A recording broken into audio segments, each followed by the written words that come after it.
The connection between mental health and academic achievement is pretty intuitive.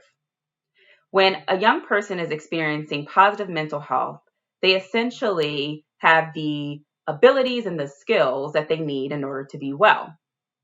Positive mental health often looks like an individual being able to establish and maintain healthy relationships, an individual possessing adaptive coping skills, as well as problem solving and communication skills. It looks like having a high self esteem and positive thoughts about oneself, as well as having the abilities and the motivations to set and achieve goals. When a child is experiencing positive mental health, they are better able to be present in the classroom for learning, and therefore better able to reach their personal academic potential. Mental health challenges can have a negative impact on academic achievement because oftentimes when children experience mental health disorders, they also have difficulties that simply get in the way of their learning. Some of the more common challenges that they may experience include problems with sustained attention during lessons. This can look like a child who is physically present for learning, but struggling to attend to what the teacher is saying during lessons, and therefore having a hard time picking up on new skills and new knowledge. Another concern and challenge that many children with emotional disorders experience is low motivation to engage in the work. So, for a depressed student, for instance, they may have a hard time applying themselves in a way where their knowledge and skills are demonstrated on graded work and assignments. A related challenge is difficulty with regulating emotions. And this challenge becomes especially problematic in situations where the child may become emotionally upset, and it may take considerable time for them to be soothed and redirected to their work. And the time between the child becoming upset and finally becoming redirected is essentially time lost from their learning.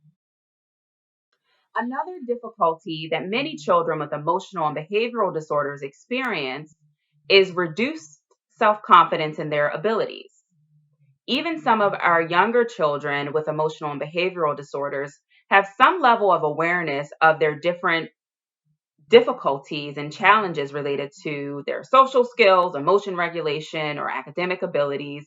And this can simply result in them just not feeling great about their abilities and having a lower self-confidence that can later translate to them not being engaged and not applying themselves in a way where they're reaching their optimal academic success.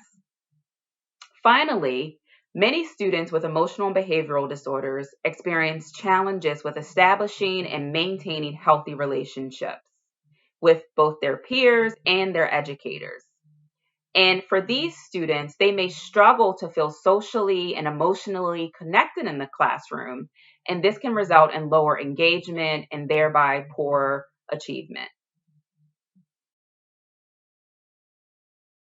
Good news is that there are strategies that teachers can use to promote wellness and achievement for students, including young people with emotional, behavioral, and developmental disorders. One of the simpler strategies is establishing strong, positive relationships with youth and their families. When students have positive relationships at school, they feel safer and they are more comfortable with asking for help when they need it and are simply more engaged in the learning process. Also, it benefits teachers to have strong relationships with their students and families because it's within the context of those relationships where teachers can learn about the students' strengths and their needs and identify ways to build upon the students' strengths and meet them where they are in terms of their needs. An additional way for teachers to promote academic success for young people in their classrooms, especially those with emotional and behavioral disorders, is providing developmentally appropriate mental health literacy lessons. Fortunately, there are several mental health literacy curriculums that are available for free online for different grade levels and developmental levels.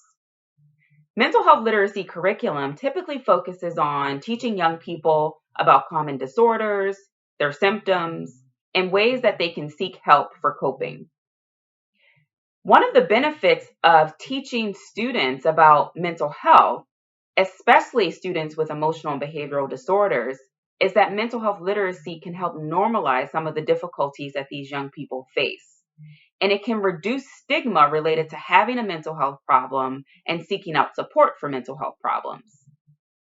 Mental health literacy can also help students better understand themselves, as well as better understand their peers who may have different needs and abilities. Ultimately, students can use the information that they learn from mental health literacy lessons to learn new ways to cope, as well as to learn about ways that they can set attainable goals for reaching academic success.